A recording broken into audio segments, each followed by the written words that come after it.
Okay, let's talk about the Maca formula. Okay. Anyhow, people are listening are going to go, is he going to say that again? But honestly, when I learned more about mock-up and I saw the pricing on it, I was absolutely appalled. I mean, at times it's 50, 60, $70 for a bottle of the powder. People have no idea that from an incredibly good source, it's actually a pretty inexpensive herb.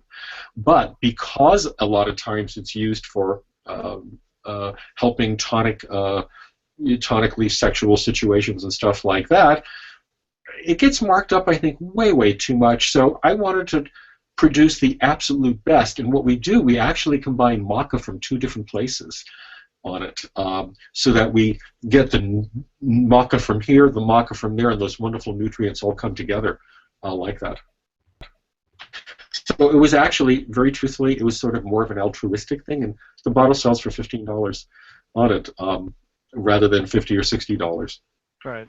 And so this bottle of Maca Root tincture is enough to last a man a couple of weeks or 3 weeks? Well, it depends on how much they want to use it. If it's a standard dose, then it's a half an eyedropper 3 times a day.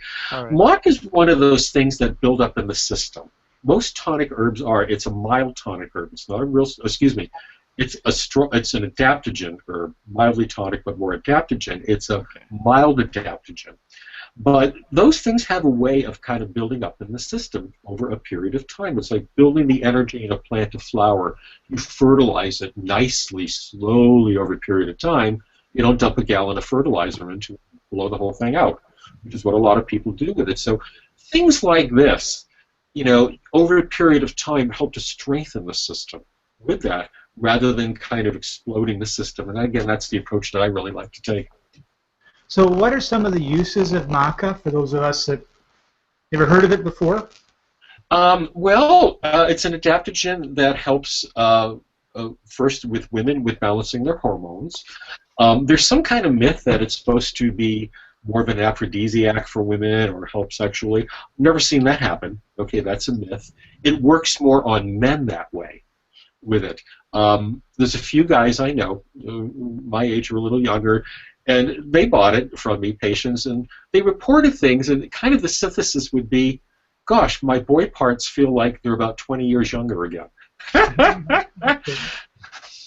Can't complain about that one, Scott. With it, I'm probably blushing in a moment. But that was the effect. I actually tried it also, too, and I'd have to say something on that order a bit, but it really depends with it. It's not an aphrodisiac. It just has a tendency just to really just help with those particular parts, with the body. Hormonal-wise, it works better for women. Sexual-wise, it works better for men, has been my experience with that. So again, I just wanted to kind of put it out at a really great price because it's not an expensive thing to produce by any means. And it's a very easy production method for that one. Great. And we could just go back for a second, and later on, as I'm editing, I'll take this and put it back with the rhodiola. But what is that for? Because I didn't quite get that either. Like, adaptogen. It's a single herb that I found as an adaptogen that, taken over a period of time, can really help the body to heal on a cellular level.